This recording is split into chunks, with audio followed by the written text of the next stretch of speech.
Welcome, everyone, to Buddha's Center. Let's begin by setting the most amazing motivation in the universe, the motivation called bodhicitta. And let's be aware of the two aspects of bodhicitta.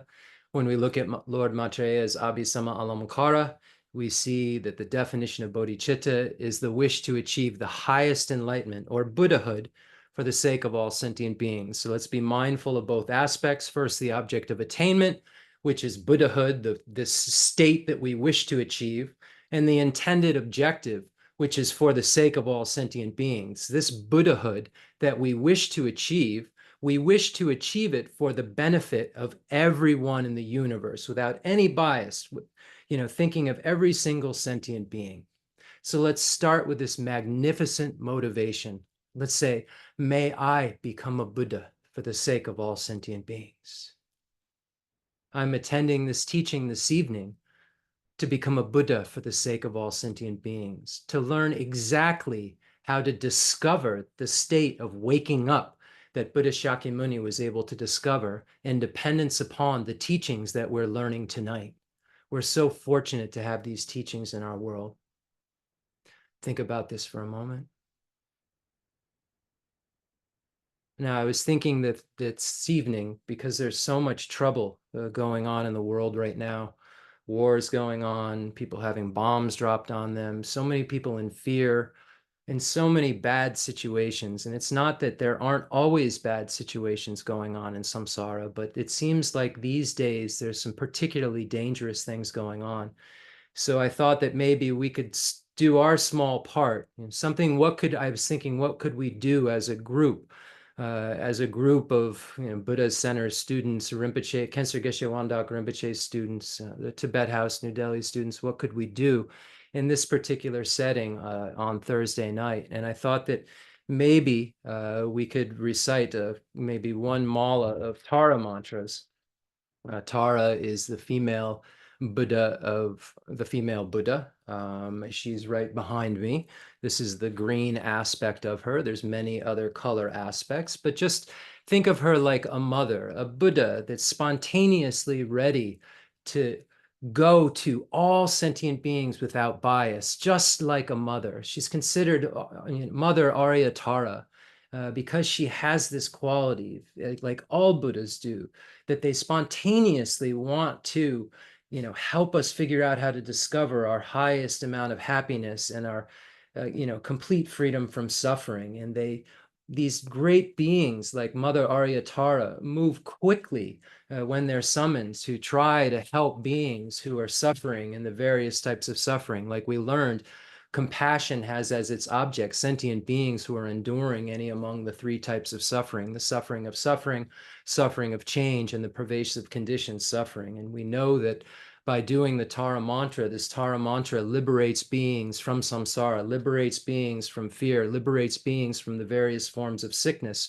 So as we recite this Tara mantra, just imagine that Tara is raining light rays and nectars down on all sentient beings who are suffering immensely in their various forms of suffering, leaving none aside, thinking of all friends, enemies, neutrals, thinking of all the six realms of cyclic existence: hell, hungry ghost, animal, humans, demigods, gods, leaving none aside whatsoever, thinking of these various dangerous places in the world. And just imagine that Aryatara is raining down blessings of nectar and light, soothing all of the fears of sentient beings, soothing all of the sickness of sentient beings, soothing all of the lacks of state of peace that sentient beings have. And just imagine that while we're doing this mantra, because of dependent origination, because of all sentient beings have been our mother, we have a connection to every single sentient being in the universe. So let's make this aspiration that these mantras that we recite and this kind of visualization that we do, where there's healing nectars, maybe white healing nectars, red healing nectars, and blue healing nectars, maybe in the form of white ohms, red ahs, and blue hums. imagining that all these beings' body, speech, and mind are completely purified. And we know that it's through the contaminated causes that suffering is created. So let's just imagine that all of the causes that bring about these horrible states of suffering are purified, because we know that all phenomena arise from causes, that causes are taught by the Tathagata, the cessation of causes as well are taught by the great seer.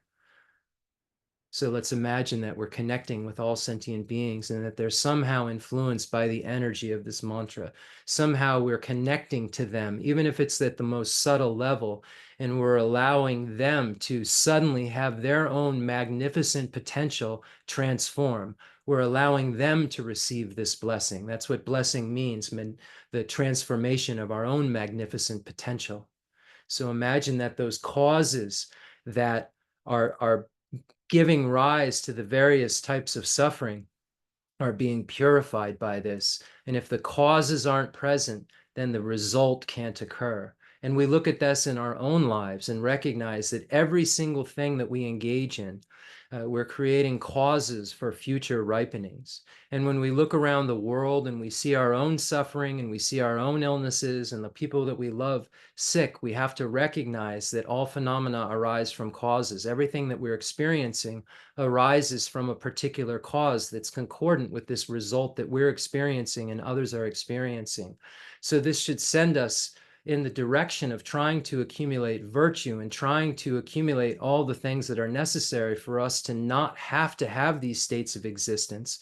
And because this is a Mahayana teaching and we've proclaimed that we want to become a Buddha for the sake of all sentient beings, we imagine that everything is purified in terms of all of the states of unhappiness that every single sentient being can have, and that we are going to become a Buddha to help everyone discover how to do this. But in the meantime, imagine that there's just various subtle energetic things that are happening as we recite this mantra of Arya Mother Tara, of Tara, the female Buddha, that somehow, and even if it's in the lightest way, even if it's the smallest way, we can't even begin to decipher, only the Buddha can decipher. Let's just rejoice in the fact that we're doing something to try to bring about world peace. We're doing something to hope that somehow we connect with beings in the future. When we become more and more mature and connect with beings, and we can help them learn how to defeat that demon that's causing all of this to happen. And that's self-grasping ignorance, the self-cherishing attitude.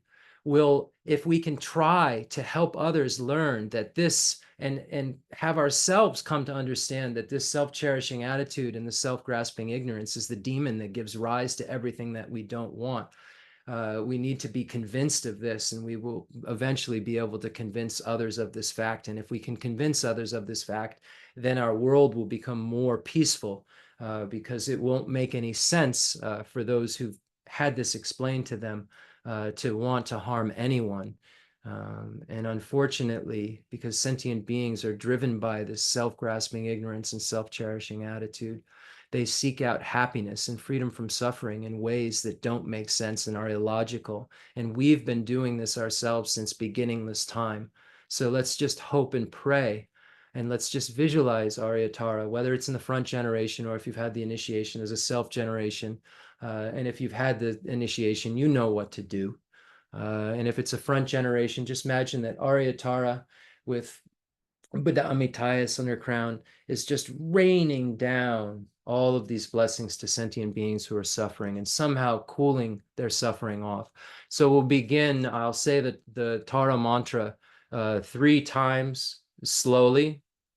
And then for those of you who haven't had the transmission of this mantra, I've been given permission to give the transmission of this mantra by Namgyal Khensur Geshe Wangdak Rinpoche, who gave me the transmission, and I've had the transmission from His Holiness the Dalai Lama and many other teachers. So, and I have the permission to give this. So for those of you who don't have it, all a transmission is basically repeating what the teacher is saying 3 times. So I'll say the mantra 3 times, and then after you've repeated it the 3rd time, you can feel comfortable that you've received the transmission of the Tara mantra itself. And I received that from my teacher, who received it from his teacher, and when we trace this all the way back, we will find Arya Tara herself. So this is the power of the blessing of the lineage.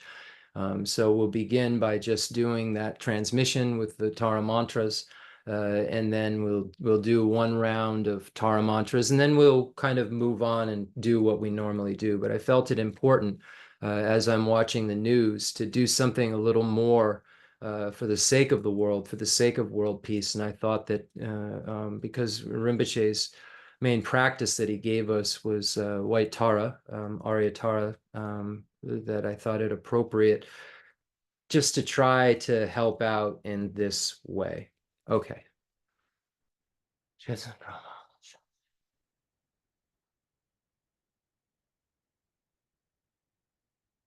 Om Tare, Tu Tare, Ture Soha.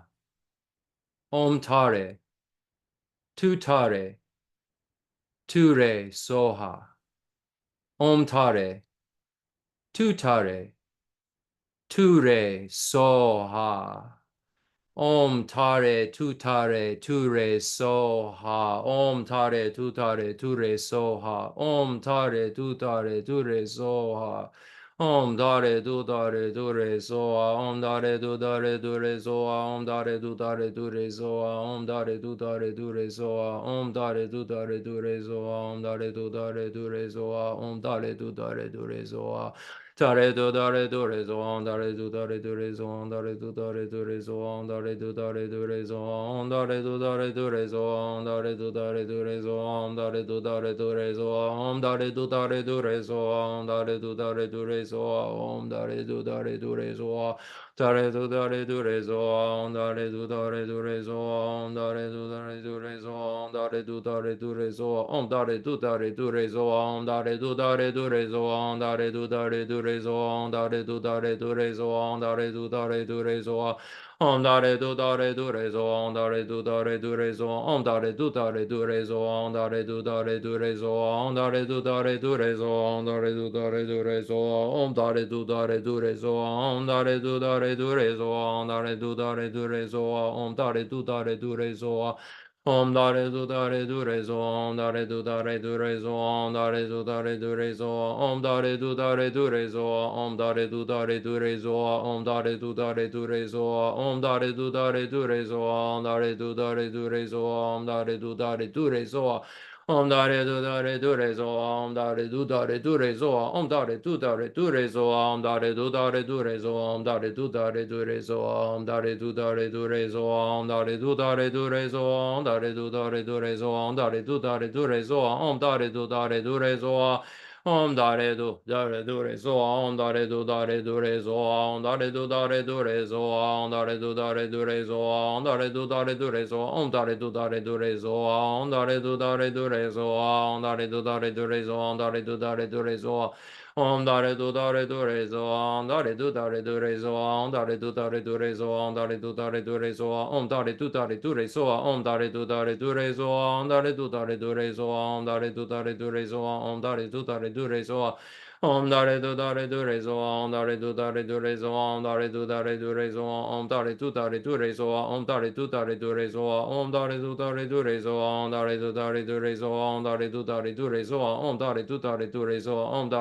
do re zo om dare do re zo om dare do re zo om dare do re zo om dare do re zo om dare do re zo om dare do re zo om dare do re zo Om dare do re zo om dare do re zo om dare do re zo om dare do re zo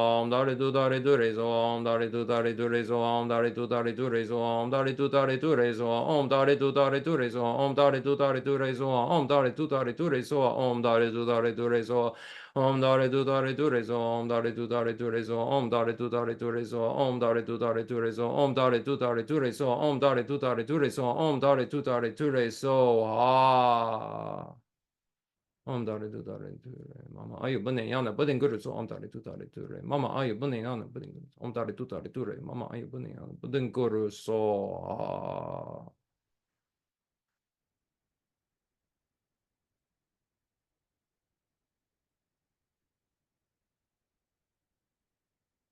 Feel that all sentient beings have received the blessing from Aryatara, and that just a little cool wave of peace comes over everyone. They don't really know where it came from. Just imagine that just a little bit of less worry happens. just for a moment.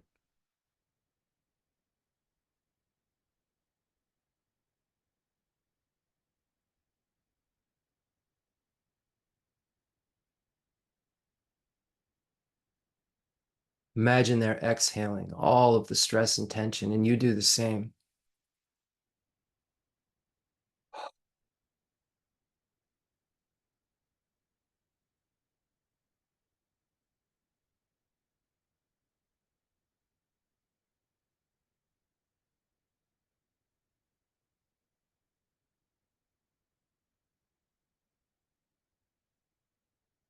Now imagine that Aryatara suddenly transforms or has been containing, if you will, the entire merit field.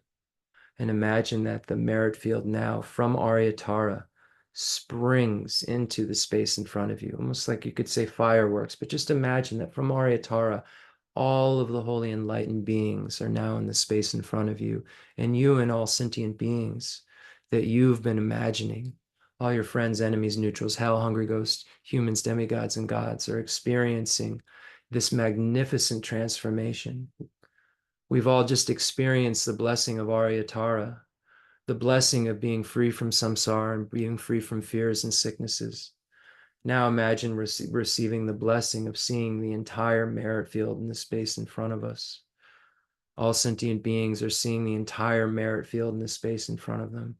Imagine that all of the bombs stop dropping for a moment, that the hellfire stop burning for a moment, that the icebergs melt in the cold hells for a moment. There's some sort of nourishment and the hunger pains go away in the hungry ghost realm for a moment. Imagine that the animals feel safe for a moment, that the humans all can feel safe and listen, feel loved, feel protected for a moment. The demigods get to stop fighting for a moment, and the gods remove their arrogance long enough to see that they're in trouble too.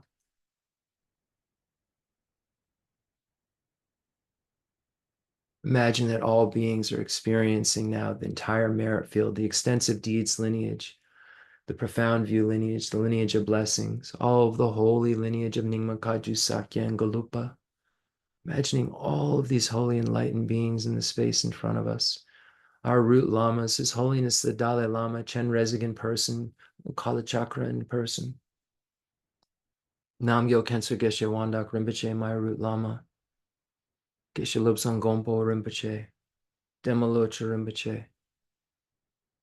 Geshe Dorje Damdu Rinpoche, Umzala Geshe Aga Rinpoche. Again, Jeffrey Hopkins. Wow. We're so fortunate to have had contact and be able to receive the benefit from all of these holy beings. Just think about this. Think about the billions of people on earth and think about how many will actually get to hear of these teachings. Think of then how many people will practice these teachings for a long enough time to just find the beauty of the discoveries that will happen. And we're here tonight trying to do this. We're so fortunate.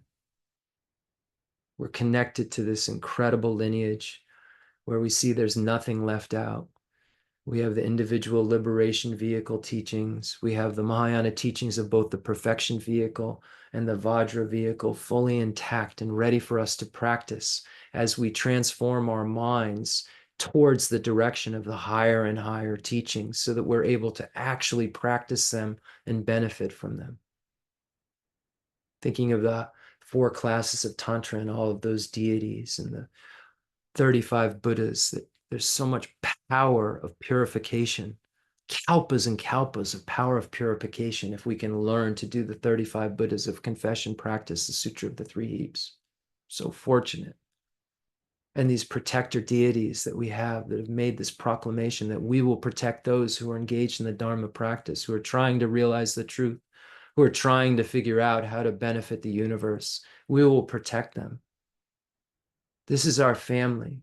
This is who we can tap into when we feel fear, when we're sick, when we say we've had enough of cyclic existence and we want to be free from the 3 types of suffering, and we want to figure out how to free everyone else too. So we and all sentient beings are witnessing in front of us our solution. because the teachings contained within all of those lineages are the medicine that we need to take. Those teachings contain that medicine. The Buddha is the doctor. The Buddha taught the Dharma. The Buddha taught what it was to realize emptiness, what it was to have cessations. This was what the Dharma was proclaiming, what these true cessations and true paths in the minds of Aryas were, how we would have them, how we would get them. We're so fortunate. We have these Arya beings, these beings who've realized the truth of suchness, who've removed the veil for a moment. And directly, they've seen the nature of reality. They're here to help us. We may not know it's them, but they're here to help us. We're really just so fortunate. All sentient beings are here witnessing the same thing that we are. Now we imagine that the merit field that we're imagining is transformed into Rajagriha, Vulture Peak Mountain, where the Sutra of the Heart of Transcendent Knowledge was taught, the Heart Sutra, the short form of the perfection of wisdom that we find, that we read every week. And we know that there's humongous forms, 100,000 verses, all the way down to just one syllable, which contain all of the entire meaning explicitly and hidden within the Perfection of Wisdom Sutra. So we see that even contains the same meaning as 100,000 verses. And this is the amazing, amazing quality of the Buddha's ability to teach to scope and to not overshare and to not tell you anything that you don't need to know. This is the precision of the Buddha. The Buddha is able to, and you'll be able to, come to help sentient beings and know with absolute accuracy what to do in the most efficient way possible without adding anything or leaving off anything. And this type of reliability is something that is just incredible when I think about it. If I could have a reliability, I mean, there's so many folks in our life that we'd like to see be happier, and we'd like to give advice, or we'd like to see them change in some way. But we really don't know how to go about it. We say too much, or we don't say enough, and we say it at the wrong time. But a Buddha, the awoken one, the one who's woken up, doesn't make those errors because of the omniscient mind. You won't make those errors when you become a Buddha, because you'll have an omniscient mind, and you will make sure that you go to help because of your compassionate mind. And we're learning now about great compassion in the 7-point cause and effect for realizing the mind that aspires to enlightenment. And it really is a very, very, very deep subject when we look at the points that are made and what kind of mind it would really be if we had it. So we imagine that the space in front of us is turned into Vulture Peak Mountain, where the Heart Sutra was taught, the definitive teaching that things lack intrinsic existence. Things exist, but they don't exist in the way that we think that they do. In the way that we think they exist, which is wrong, makes us go crazy, makes us act out in ways that don't make sense and make us unhappy. So the Buddha came to tell us about a thing called emptiness of intrinsic existence. The Buddha came to tell us that things don't exist the way that we think that they do. Things don't exist from their own side the way that they think that we do. And that the way that we think that they exist is making us really, really have an uncomfortable mind. And the Buddha came to tell us if we could remove this ignorance that doesn't tally with reality and replace it with wisdom, which is a discerning mind that tallies with reality, we wouldn't have to feel so confused, because we'd be apprehending things correctly. And when we apprehend things correctly, we don't have the result of the kind of spinning out of our mind that occurs because of apprehending them incorrectly. So we won't get into exactly what that means, but the correct way to understand things is that things dependently originate. They dependently originate with results depending on causes, wholes depending on parts, and dependence on mere imputation is the final mode of dependent origination that we really must know. But we must know that when we say dependence on mere imputation, that doesn't mean that it's just all imagination and that things don't exist out there, and that it is a dream.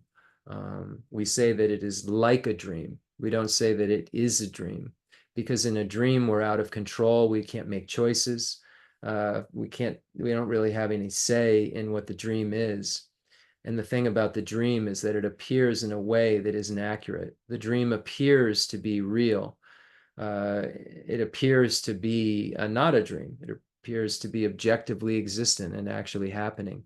And happening like it's real, like it's not a dream. But likewise, all of us haven't woken up from an unconventional dream where we don't recognize that we're apprehending things objectively when they only exist subjectively. There isn't a mode of objective existence. The objectivity of the object is the emptiness of objectivity. So we have to come to find out what that means. Those are a lot of words.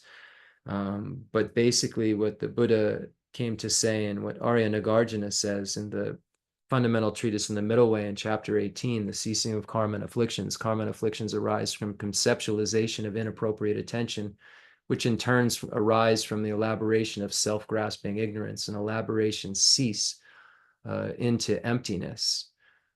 So we see that the way that our mix-up happens is by first believing that things have a mode of existence that they don't in the first place, believing that a car has a mode of existence, of intrinsic existence, that it doesn't have. And then I believe that that intrinsically existent car has intrinsically existent characteristics like attractiveness or unattractiveness. And when I find it to be attractive, when I find it to be something that is pleasing, when I find it's something that gives me a happy feeling, then I become attached to it. So we see that this inappropriate attention that we have, that it talks about in Arya Nagarjuna's verses, is built upon a wrong idea about the object.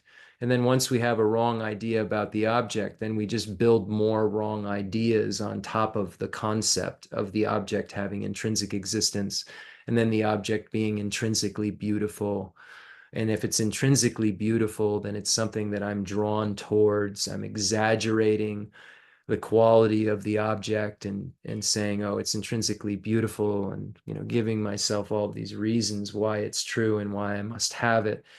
And all that while there's a disturbance in the mind going on. And it was going on right from the outset because I'm thinking in a way that doesn't tally with reality. There's a hum of just dissatisfaction because our mind isn't satisfied with being wrong.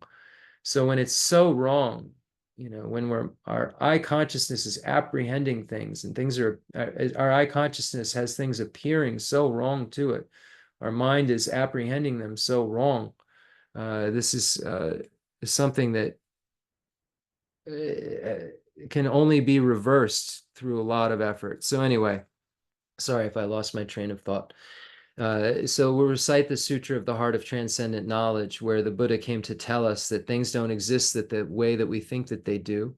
We're really wrong about everything that we think about things, except the fact that we think that they exist. And we're correct about that. We're just not correct about how. And once we learn how they exist and stop kind of giving in to the appearance of how they seem to exist, then we're on our way to having a discerning mind that tallies with reality, which is wisdom. And then hidden within this exposition on why exposition on the non-affirming negative of the emptiness of intrinsic existence of all phenomena. Hidden within it, we find the teaching on the 5 paths: the path of accumulation, path of preparation, the path of seeing, the path of meditation, and the path of no more learning. Okay, so let's recite this together. The Sutra of the Heart of Transcendent Knowledge. And as we recite the mantra, Teata Om Gate Gate, Paragate, Parasangate, Bodhisoha, recognize that this mantra is implicitly hidden within it, containing all of the 5 paths of the realization that needs to take place for the bodhisattva to get to the state of Buddhahood. He or she has to achieve the path of accumulation and become a bodhisattva, and then go through the 3 levels of the path of accumulation, and then go through the 4 levels which go under the heading of the first gate. So Teata Om Gate, that first gate refers to that path of accumulation. The first small level of the path of accumulation is when one enters it. It's when one becomes a bodhisattva, when one first generates the mind that aspires to enlightenment. He or she enters the Mahayana path of accumulation, and then there's 3 levels of that: small, medium, and great. And his or her bodhicitta becomes irreversible at the level of the medium level. And at that level, he or she has a realization of emptiness, the wisdom arisen from analysis at that point.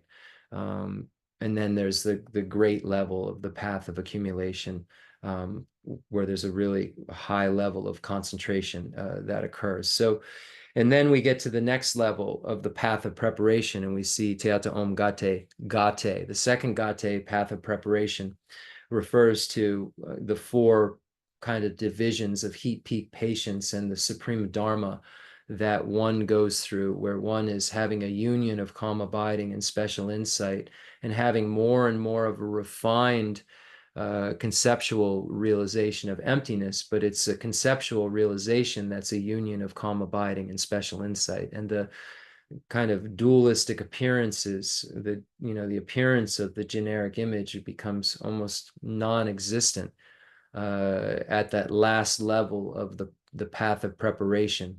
And the meaning of that is there's barely conceptuality. It's barely mistaken. It's barely, going through a generic image is that at that point. It's so close to, there's just a very fine veil, kind of fine, tiny, kind of like little, like, I don't know how to explain it, but it's a very subtle generic image that then once one goes from the path of preparation at that last stage to the supreme Dharma, to the path of seeing, which here is going from gate to paragate, that generic image is no longer there, and there's a direct perception of the nature of reality that occurs with an uninterrupted path and a path of release. So, and then at that point, you're on the first bodhisattva ground, and the acquired afflictions are removed. So there's a lot of power in what we're saying when we say gate, path of accumulation, 3 levels, the gate, path of preparation, 4 levels, paragate, path of seeing, those 2 things that we talked about. And then, on the path of seeing, even you're on the first bodhisattva ground, gaining, engaging in generosity and so forth. And still on the bodhisattva ground, when you move from paragate to parasamgate, it means that you've had another direct perception of emptiness, and you go from the path of seeing to the path of meditation, and then from there you were already on the first bodhisattva ground at the path of seeing, you're still on the first bodhisattva ground at the path of meditation, and then you go through all 10 bodhisattva grounds while you're on parasamgate, to the Vajra-like stabilization, the last moment of the path of meditation, of the 10th bodhisattva level. And then once you've finished that, whatever that is, that last moment, you cross the line from, this sentient being into Buddha. And that is Bodhisoha. So, if we know some of these details, there's a whole lot more details about the 5 paths and 10 grounds than I just gave you. I just tried to give you a little taste of what the Buddha was, able to do in a summary. For those who sharp bodhisattvas, they just had to hear Teatom Gati Gati Paragati Parasangati Bodhisoha. And a sharp bodhisattvas were like, oh, those are the 5 paths, and this is how I get to Buddhahood, and things are all empty of intrinsic existence, and all 5 paths are empty of intrinsic existence. Buddhahood's empty of intrinsic existence, and the mind realizing emptiness on those paths is empty of intrinsic existence. Really, really amazing when we look at what the Buddha could do. So let's think about the emptiness of intrinsic existence, and let's think about the 5 paths, and think about the fact that the wisdom realizing emptiness is the only thing that will get rid of the afflictive obstructions and the obstructions to omniscience at their kind of level. We know that we need, they're the only liberating path is the wisdom realizing emptiness, and everything else is a ripening path that serves as kind of a partner to the wisdom realizing emptiness. But if you remove the wisdom realizing emptiness and you have every other practice the Buddha ever taught, they won't get you anywhere other than more samsara, unfortunately, and maybe connecting to more dharma if those root virtues haven't been extinguished by a moment of anger at someone, or something that is a powerful basis. So karma is sneaky. It magnifies. It doesn't go away unless it's purified. Luckily, I can't take your karma. Luckily, you can't take my karma. Luckily for you. But we all have a real big bag of trash that we carry from us in our mind from life to life. And if we were really, really good in this lifetime, be aware that at some point in time in another life, maybe the one before this one, we were not these prime candidates for Buddhahood. We were, maybe the most awful thing that we could imagine, and we've been the most awful thing and the greatest things in samsara. But it's all been samsara, and it's all just been bait. And the thing about bait is it keeps us trapped, because they don't keep bait outside of a trap. They keep bait inside of a trap. They keep bait on a hook, so it traps us. So we just always need to remember that. The Sutra of the Heart of Transcendent Knowledge. Thus have I heard once the Blessed One was dwelling in Rajagriha at Vulture Peak Mountain, together with a great gathering of the Sangha of monks and a great gathering of the Sangha of bodhisattvas. At that time, the Blessed One entered the Samadhi that expresses the Dharma called profound illumination, and at the same time, noble Avalokiteshvara, the Bodhisattva Mahasattva, while practicing the profound Prajnaparamita, saw in this way. He saw the 5 skandhas to be empty of nature. So here we see the Buddha wants us to take the medicine of the non-affirming negative of the emptiness of intrinsic existence. This is a non-affirming negative, a mere non-finding, a not something that infers anything else about anything, just a non-finding. And what that non-finding is intrinsic existence. When we engage in ultimate analysis, we will not find a nature that exists from its own side, objective existence, intrinsic existence. So when we can't find that, when we're looking for intrinsic existence, we're looking for existence by way of its own character. But when we can't find that, we arrive at an absence, a mere absence of things having a nature that they don't. And what is the nature that they don't have? An intrinsically existent nature, a nature from their own side, a nature that's able to hold itself up, that's separate from mere imputation and dependence upon a collection that serves as a basis of designation. And the designated object and the basis of designation, the Buddha says, are mutually exclusive. And the non-finding of the object within the basis of designation or outside of the basis of designation leads us to conclude, because the object is intrinsic existence, that intrinsic existence doesn't exist. And when we analyze each of the 5 skandhas, form, feeling, perception, formation, and consciousness, when we analyze each of these and we, put the form aggregate, and subject it to ultimate analysis, we'll have a non-finding, and we will have an absence of a nature that doesn't exist, because there's a non-finding, because you can't find something that doesn't exist. So the Buddha saw that form, feeling, discrimination, formation and consciousness, or compositional factors and consciousness, when subjected to ultimate analysis. And ultimate analysis is looking for something really specific, and that's intrinsically existent form, intrinsically existent feeling, intrinsically existent discrimination, intrinsically existent compositional factors, intrinsically existent consciousness. So ultimate analysis is looking for that, and the non-finding of that is what emptiness of intrinsic existence refers to. It means that it's not intrinsically existent. Full stop. No other thing is inferred. So this is what it means. It's not inferring that, cup is empty of a cup. It's not saying, oh, that there is a subjectively existent cup. It's not saying anything about a cup if we subject it to ultimate analysis other than there's a non-finding of intrinsic existence. That object doesn't intrinsically exist.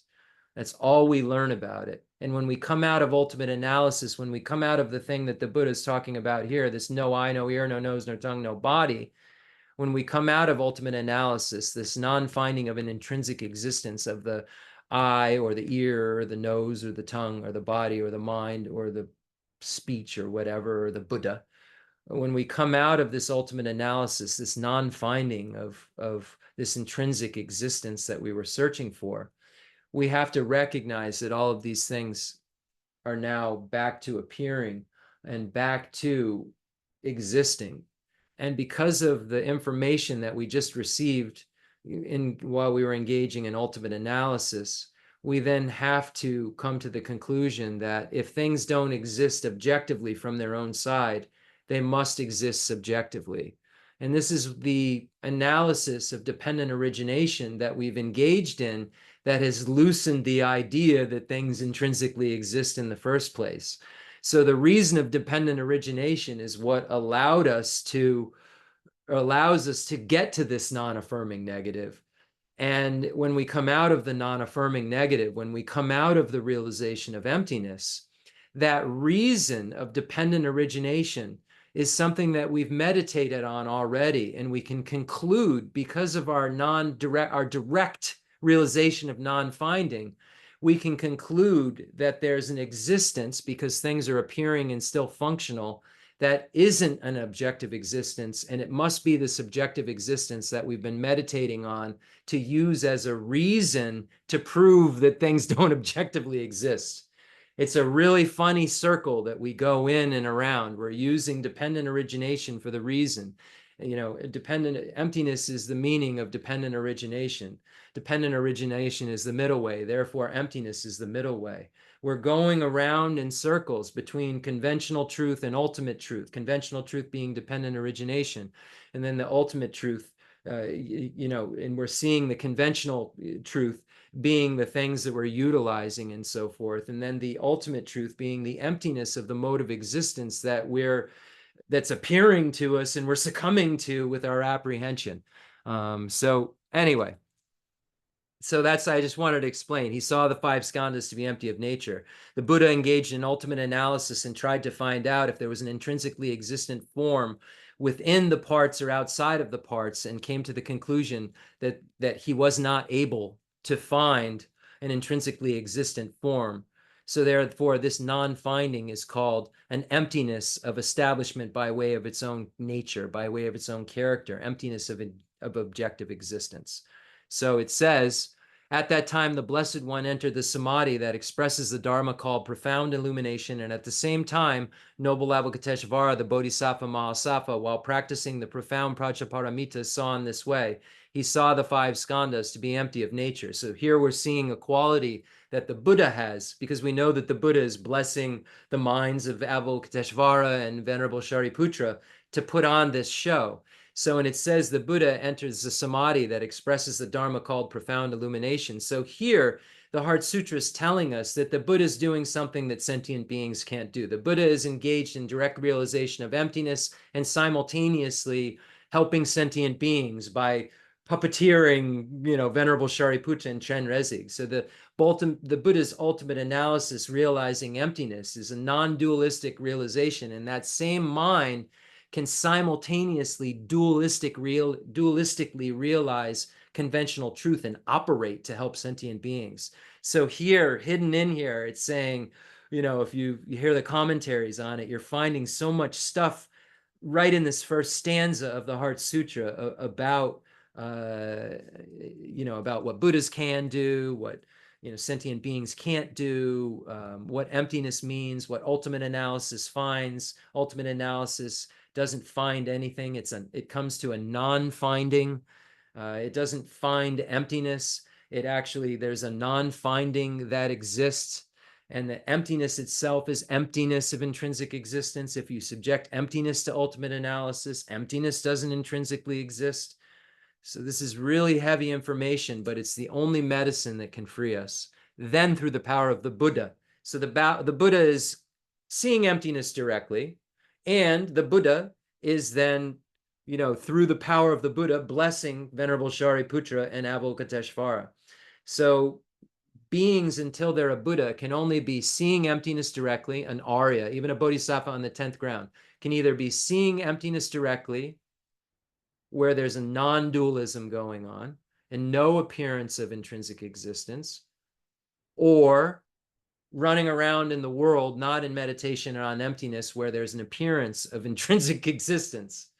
It's only the Buddha who can simultaneously run around in the world, be realizing the emptiness of intrinsic existence non-dualistically, then dualistically see conventional truth without appearing intrinsically existent somehow or another.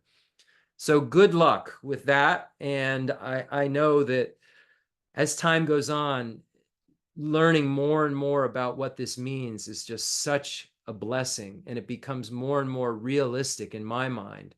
This idea that we could arrive at the state of perfection where all ignorance is gone starts to make more and more sense as I understand more and more what these teachings actually mean, and how the obstructions to omniscience would kind of cover up still one's ability to, have things not appear as intrinsically existent all the time. And if things still kind of appear as intrinsically existent, you could see how you couldn't be the most helpful person. There was still this kind of dualistic kind of apprehension going on at even a sensory level that had these things appear as intrinsically existent, even if you don't believe it. Even if you're like that, I know that's not true. Even if you're like the magician that knows he didn't cut the woman in half, or knows that the woman isn't real. But the magician in this case could still maybe for a moment be attracted for a moment. The appearance could lead, have some sort of weird, the appearance of the woman could still have some kind of jolt that occurs, because even the magician seeing the appearance of the illusion that he created. So the Buddha gets rid of the jolt, whatever that is. But I think it's important to talk about these things and talk about why it takes really cleaning the mind to the utmost level, the removal of the afflictive obstructions, the obstructions to omniscience. Let's talk about why is that needed to be able to have our mind expand to all sentient beings and be able to help them. And eventually we'll be able to do so. And eventually we'll really know how to help those people who are suffering so immensely right now, all over the world, feeling so unsafe. And again, may these teachings please in some way, even if it's just a moment, give them some sort of peace, give them some sort of understanding, remove any bit of the causes that are creating this negativity. And hopefully those Tara mantras helped. So then, through the power of the Buddha, Venerable Shariputra said to noble Avalokiteshvara, the Bodhisattva Mahasattva, how should a son or daughter of noble family train who wishes to practice the profound Prajaparamita? Addressed in this way, noble Avalokiteshvara, the Bodhisattva Mahasattva, said to Venerable Shariputra, O Shariputra, son or daughter of noble family, who wishes to practice a profound Prajaparamita should see in this way, seeing the five skandhas to be empty of nature. Form is emptiness. Emptiness also is form. Emptiness is no other than form. Form is no other than emptiness. In the same way, feeling, perception, formation, and consciousness are emptiness. Thus, Shariputra, all dharmas are emptiness. There are no characteristics. There is no birth and no cessation. There is no impurity and no purity. There is no decrease and no increase. Therefore, Shariputra, in emptiness, there is no form, no feeling, no perception, no formation, no consciousness, no eye, no ear, no nose, no tongue, no body, no mind, no appearance, no sound, no smell, no taste, no touch, no dharmas, no eye, dhatu up to no mind, dhatu, no dhatu of dharmas, no mind, conscious, dhatu, no ignorance, no end of ignorance, up to old age and death, no end of old age and death, no suffering, no origin of suffering, no cessation of suffering, no path, no wisdom, no attainment, and no non-attainment. Therefore, Shariputra, since the bodhisattvas have no attainment, they abide by means of Prajaparamita. Since there is no obscuration of mind, there is no fear. They transcend falsity and attain complete nirvana. All the Buddhas of the three times by means of Prajaparamita fully awaken to unsurpassable, true, complete enlightenment. Therefore, the great mantra of Prajaparamita, the mantra of great insight, the unsurpassed mantra, the unequaled mantra, the mantra that calms all suffering should be known as truth, since there is no deception. The Prajaparamita mantra is said in this way. Te ata om gate gate paragate parasangate bodhisoha. Thus Shariputra, the Bodhisattva Mahasattva, should train in the profound Prajaparamita. Then the Blessed One arose from that samadhi and praised noble Avalokiteshvara, the Bodhisattva Mahasattva, saying, Good, good, O son of noble family. Thus it is, O son of noble family. Thus it is. One should practice the profound Prajaparamita just as you have taught, and all the Tathagatas will rejoice. When the Blessed One had said this, Venerable Shariputra and noble Avalokiteshvara, the Bodhisattva Mahasattva, that whole assembly in the world with its gods, humans, asuras, and Gandharvas, rejoiced and praised the words of the Blessed One. So when we look at, again, Jeffrey Hopkins' book, Meditation on Emptiness, it says the yogi takes the self, takes an object, and then subjects it to ultimate analysis and arrives at a non-finding. And then he or she does this with hundreds, thousands of other objects. So you can see here that this is what the Buddha is telling us to do. How about feeling? Well, how about discrimination? Well, what about compositional factors? Are those intrinsically existent?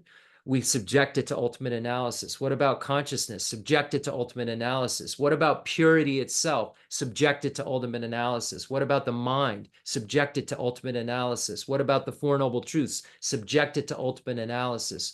What about the Buddha? Subject it to ultimate analysis. What about Buddha nature? Subject it to ultimate analysis. And when we subject everything to ultimate analysis, we will find that it's empty of nature. It's empty of intrinsic existence. It's empty of having this nature that we think that it does not.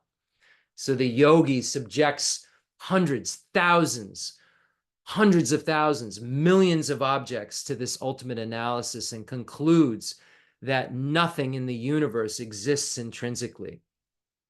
Through this use of correct signs, he or she comes to this incontrovertible conclusion, an inferential, valid cognition that things don't exist intrinsically, and then he or she will directly realize them in the manner we talked about.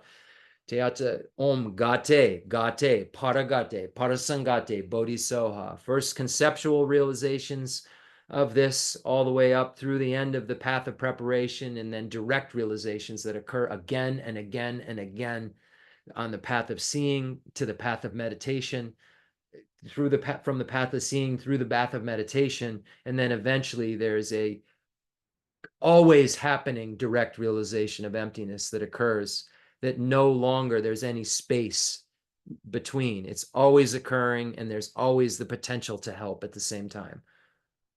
That's pretty wild.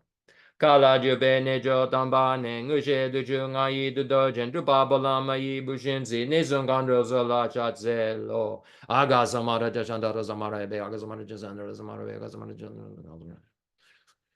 aga zamara jachandara zamara ebe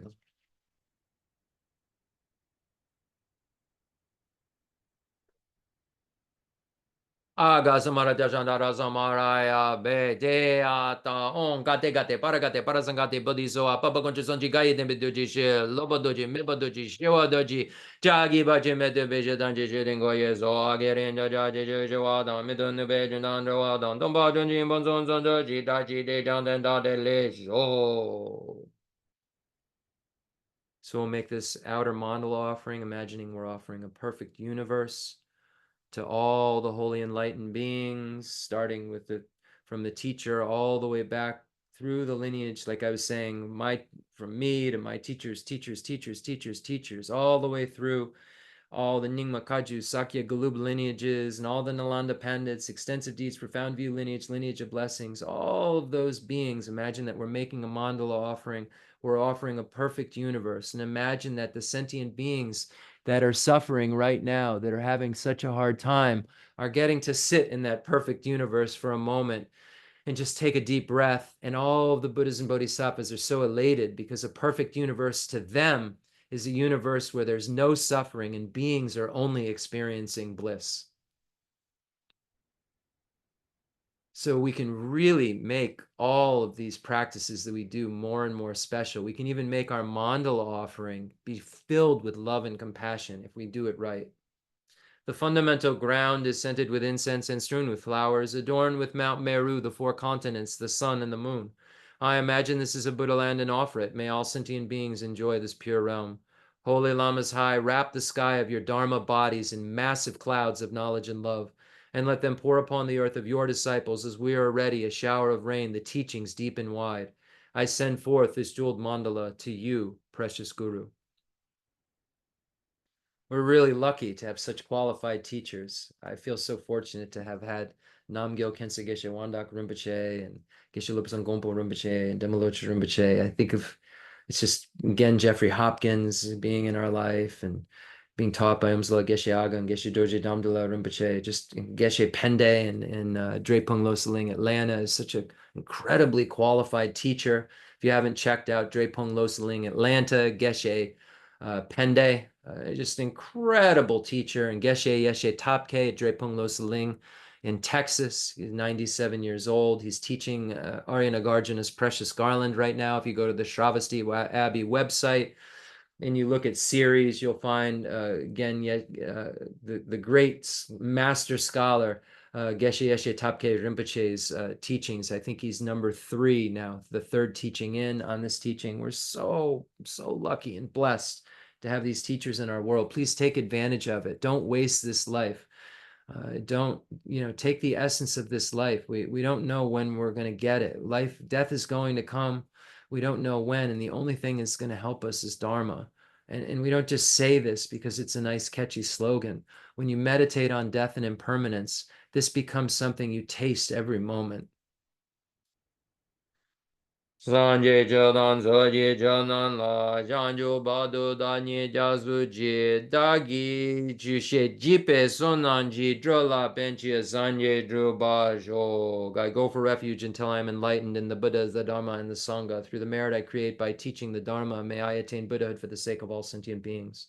I go for refuge until I am enlightened in the Buddhas, the Dharma, and the Sangha. Through the merit I create by teaching the Dharma, may I attain Buddhahood for the sake of all sentient beings.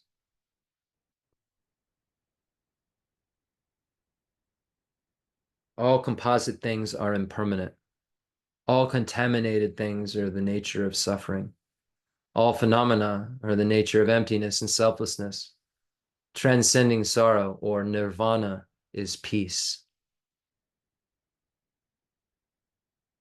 We must always remember that. All these sufferings arise from causes. All these suffering arise from these contaminated causes.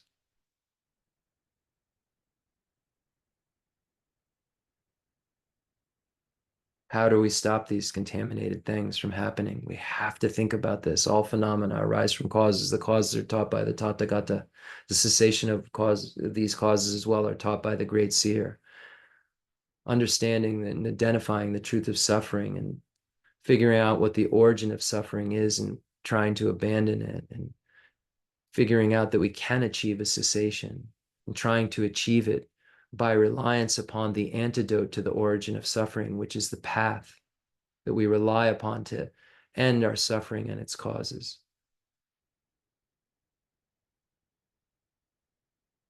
We have to think about this. What is it that I'm doing right now? Am I causing myself to move forward? Or am I causing myself to have exactly what I don't want? We ask ourselves this. This is what the Buddha came to teach us first. Before all the high fancy teachings, the Buddha came to first teach us all phenomena arise from causes, meaning all impermanent things arise from causes. There must be a cause there. Has to be caused by something that's caused, and there has to be a concordance with the cause and the result. We see this as just this infallible law of karma and its results that the Buddha came to teach us about. Now let's read the roadmap to enlightenment. Lama Tsongkhapa's source of all my good.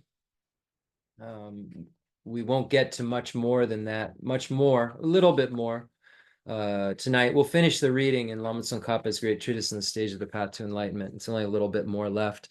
And we'll get into Pabongka Rinpoche's liberation in the palm of your hand next week. And I've decided to go over the various levels of bodhicitta, the 22 levels of bodhicitta that we find in Lord Maitreya's Abhisama Alamkara, because it's mentioned here later. When we look at Panchen Sonandrapa's general meaning of perfection, he chooses to do the divisions a little bit later when we get into all the different kinds, the 22 levels and the bodhicitta like a herdsman, and so forth, oarsman, king like bodhicitta. We'll go over all of that at the end of the teaching after the equalizing and exchanging self with others practice teaching is given. So we're only on great compassion at this point, the fifth step in the 7-point cause and effect for realizing the mind that aspires to enlightenment. So we've got a ways to go for that. But I wanted to give you a little kind of preview of what's coming.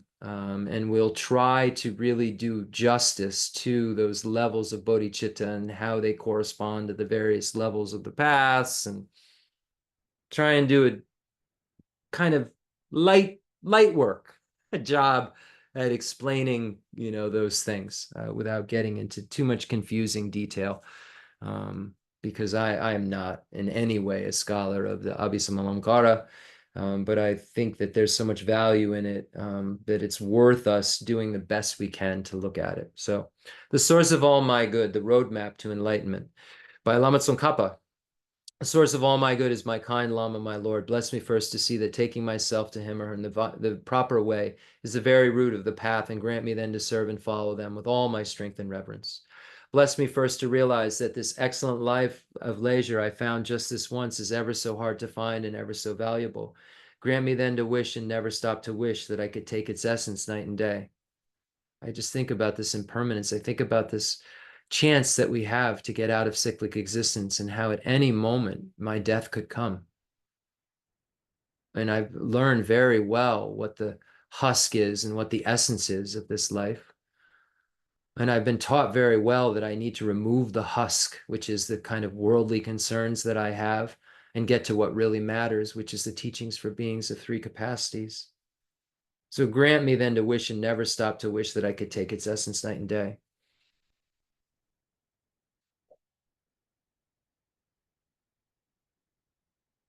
I'm just one cause, and couple causes and conditions coming together away from being ejected out of my body into my next life. And what I bring is what? My body and the life in it are fleeting as the bubbles of the sea froth of a wave. Bless me first thus to recall the death that will destroy me soon, and help me find sure knowledge that after I've died, the things I've done, the white or black, what those deeds will bring to me, follow always close behind, as certain as my shadow. Grant me then ever to be careful to stop the slightest wrongs of the many wrongs we do, and try to carry out instead each and every good of the many that we may. Unfortunately, if we want to try to gather a whole bunch of material possessions and a bunch of money and a bunch of jewels, unfortunately, those don't follow close behind as certain as our shadow. We leave those behind, certainly. And the things that go with us, like our shadow does with everywhere we go, are the positive things that we've done and the negative things that we've done.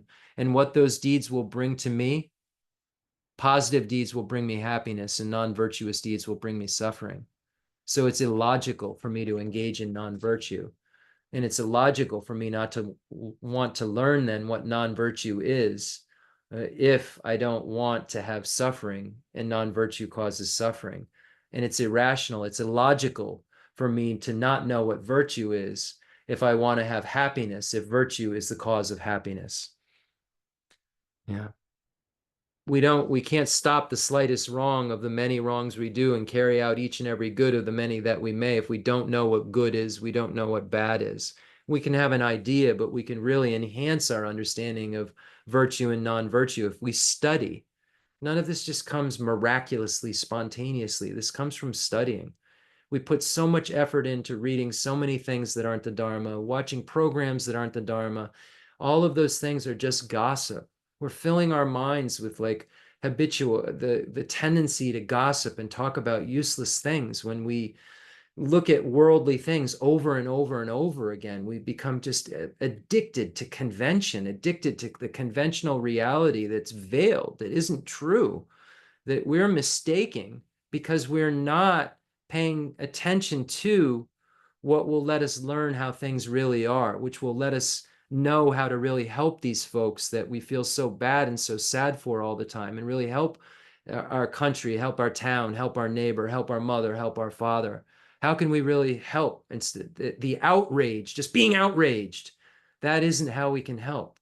We need to learn how to purify our minds to the point where we really know how to help, and we know what to say, when to say it, how to say it, and who to say it to.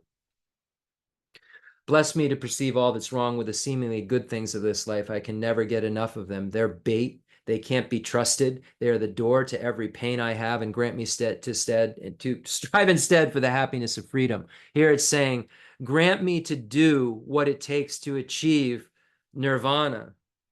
Nirvana is peace. Transcending sorrow is peace. Here, freedom means nirvana. So grant me then to strive instead for nirvana. Let me create the causes for nirvana. Let me understand that all phenomena are the nature of emptiness and selflessness, because the liberating path which gets me freedom is the realization of emptiness of intrinsic existence. There's a lot in here. We know what it means. Grant that these pure thoughts may lead me to be watchful and to recall what I should be doing. Grant me to give the greatest care to make the vows of morality the essence of my practice. They are the root of Buddhist teaching. So we know that we need to have the highest higher training in ethics, concentration, and wisdom if we want to cut the root of cyclic existence. Just like if we want to cut a tree down at the root, or we want to cut a tree down, generally speaking, we need to have a good body, a strong arm, and a tool to do so. Likewise, if we want to cut the root of cyclic existence, we need to have the highest higher training in ethics, concentration, and wisdom. So we see the vows of morality, the Pratamoksha vows in the Vinaya basket, Sutra basket, the Abhidharma basket, ethics, concentration, and wisdom. We see that the foundation of everything starts with that Vinaya basket, morality, the essence of the practice, the root of Buddha's teaching. So there's a lot contained. I have slipped and fallen into the sea of this suffering life. So we recognize the 8 sufferings, 6 sufferings, 3 types of suffering. Bless me to see that every living being, everyone my own mother, has fallen into, has the 8 types of suffering, 6 types of suffering, 3 types of suffering among them, and minimally the pervasive conditioned suffering. Grant me to practice the wish for enlightenment, to take on myself the task of freeing them all. Grant me to practice bodhicitta, which is the wish to become a Buddha for the sake of all sentient being, to take on myself the task of freeing them all. And it's a task that, if you're a Buddha, you actually realistically can take on. And until you're a Buddha, you can't realistically take that task on. You can just wish, you can try the best you can, but you're not omniscient yet. So you have to become a Buddha to realistically help everyone. Bless me to see clearly that the wish itself is not enough, for if I'm not well trained in the 3 moralities, I can't become a Buddha. Grant me then a fierce resolve to master the Bodhisattva vows. Grant that I may quickly gain the path where quietude and insight join together, one which quiets my mind from being distracted to wrong objects, the other which analyzes the perfect meaning in the correct way. Grant that once I practice well the path shared and become a vessel that is worthy, I enter with perfect ease the way of the diamond, highest of all ways, holiest door to come inside for the fortunate and good. And as you'll notice, this is referring to Tantra, Vajrayana, and as you'll notice, it's not at the beginning. We as Westerners somehow take Lama Tsongkhapa's books, and we take the Ngarim Chemo and we put it before the Lamrim Chemo. We somehow take the source of all my good And where it says Tantra, we put it in the beginning, even before understanding what a good teacher even is. And it's just not going to work. These are graduated stages that build upon one another. And that's why it says, once I practice well, the paths shared and become a vessel that is worthy. Everyone goes right to Tantra, and everybody goes right to Dzogchen and right to Mahamudra. And without these foundational practices, you're going right to samsara. Bless me to know with genuine certainty that when I've entered thus, the cause that gives me both the high attainments is to keep my pledges and my vows most pure. Grant me then always to keep them, even if it costs my life. Just as Gen Hopkins says, during these days of degeneration, everybody is really interested in Tantrayana, but Tantrayana isn't for the degenerate. Right here, Lama Tsongkhapa says, bless me to know with genuine certainty that when I've entered thus, the cause that gives me both the high attainments is to keep my pledges and my vows most pure. So if you want to do, I'm a generation and completion stage practitioner, then say, oh, I can do whatever I want. It's all empty. I just drink and have all these girls, and this is Tantra. Then you are not actually paying attention to beings who practice Tantra. Bless me next to realize as well as I can the crucial points of both the steps, the essence of the secret ways. Grant me then to practice as the holy ones have spoken, putting all my effort in and never leaving off the practice of the 4 times highest that there is. Bless me, grant me that the spiritual friend who shows me this good road and all my true companions in this quest live long and fruitful lives. Bless and grant me that the rain of obstacles, things within me or outside me that could stop me now, stop and end forever. In all my lives, may I never live apart from my perfect lamas. May I bask in the glory of the Dharma. May I fulfill perfectly every good quality of every level and path, and reach then quickly the place where I become myself, the one who holds the diamond. And we've been looking at the stanza, I have slipped and fallen into the sea of this suffering life. Bless me to see that every living being, everyone my own mother has fallen into. Grant me then to practice the wish for enlightenment, to take on myself the task of freeing them all. So we've been talking about how to get aspiring bodhicitta, that this particularly specifically refers to. And there's 2 ways to get aspiring bodhicitta that we're going to learn about. Right now, we're learning about the first way, the 7-point cause and effect for realizing the mind that aspires to enlightenment. And then later, we'll learn equalizing and exchanging self with others. So we've been looking at this section on compassion, which is the 5th step in the 7-point cause and effect for realizing bodhicitta. And I just want to finish reading from where we were, because we talked last week about Bodhisattva Shantideva and the 10 chapters of the Bodhicharya Avatara and how that relates to the 1 stanzas of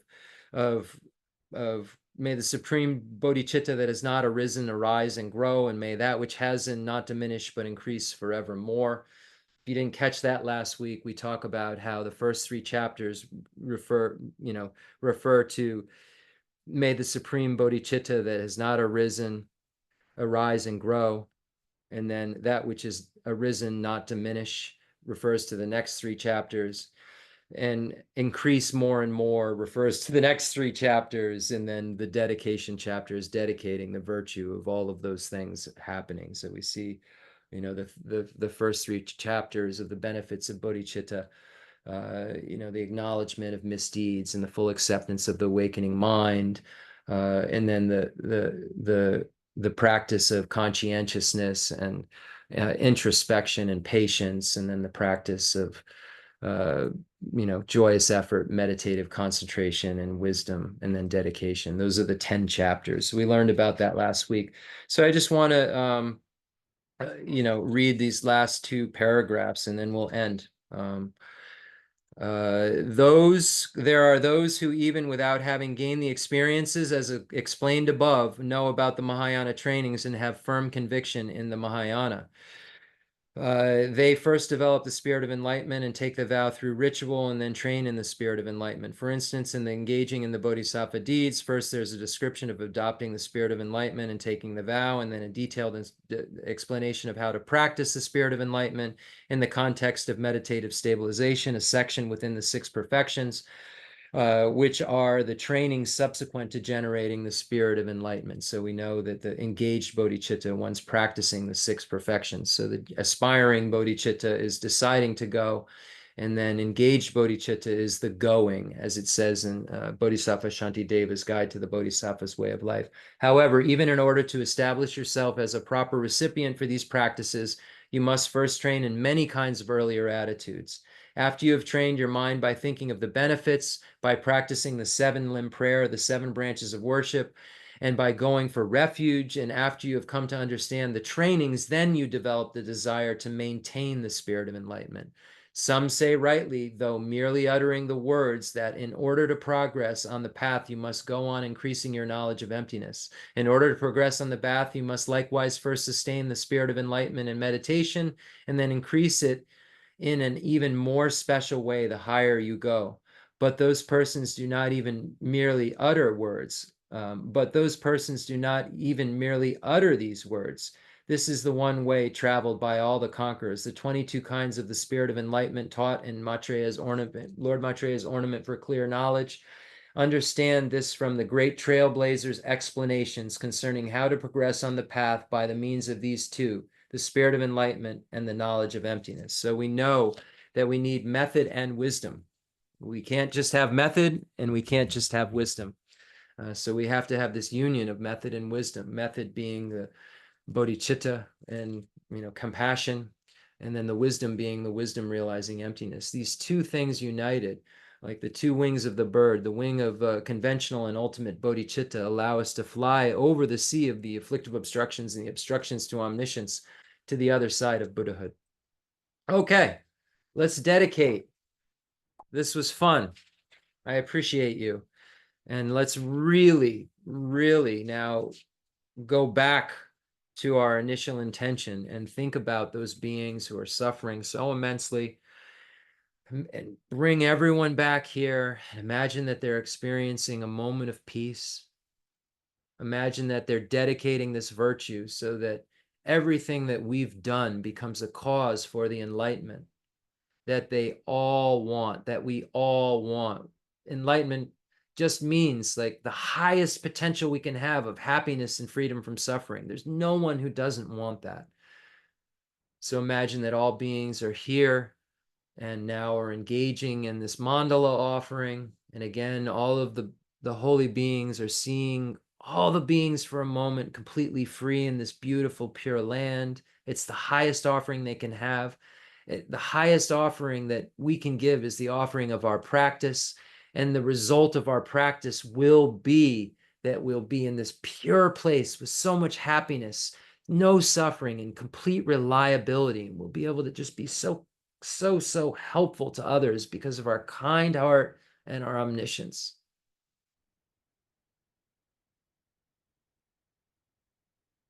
The fundamental ground is scented with incense and strewn with flowers, adorned with Mount Meru, the 4 continents, the sun and the moon. I imagine this is a Buddha land and offer it. May all sentient beings enjoy this pure realm. I dedicate whatever virtues I have collected for the benefit of the teachings and of all sentient beings, and in particular for the essential teachings of Venerable Losang to shine forever. I send forth this jeweled mandala to you, precious Guru.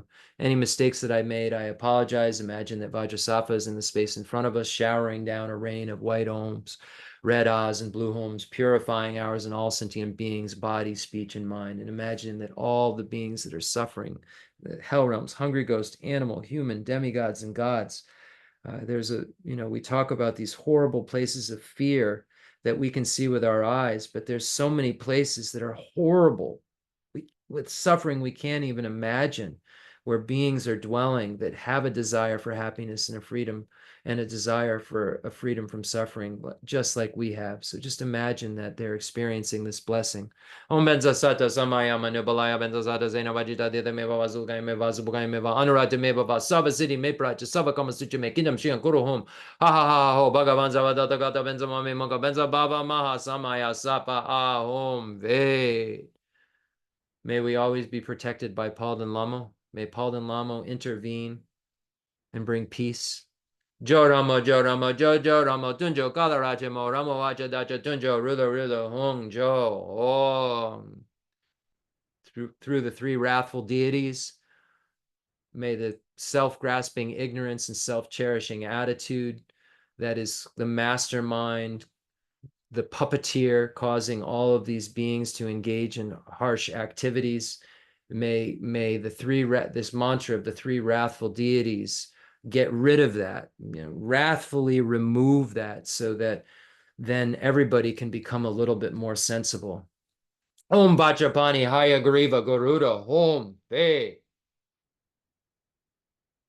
I dedicate all this virtue to emulate the knowledge of the hero Manjushri, and likewise Samantabhadra as well. With whatever dedication is praised as supreme by all the conquerors who traverse the three times, I also dedicate all my roots of virtue for the sake of auspicious deeds. May the supreme jewel, bodhicitta, that has not arisen, arise and grow, and may that which has arisen not diminish but increase forevermore. In all my lives, may I never separate from my perfect gurus. May I bask in the glory of the Dharma. May I fulfill perfectly every good quality of every level and path, and reach then quickly the place where I become myself, the one who holds the diamond.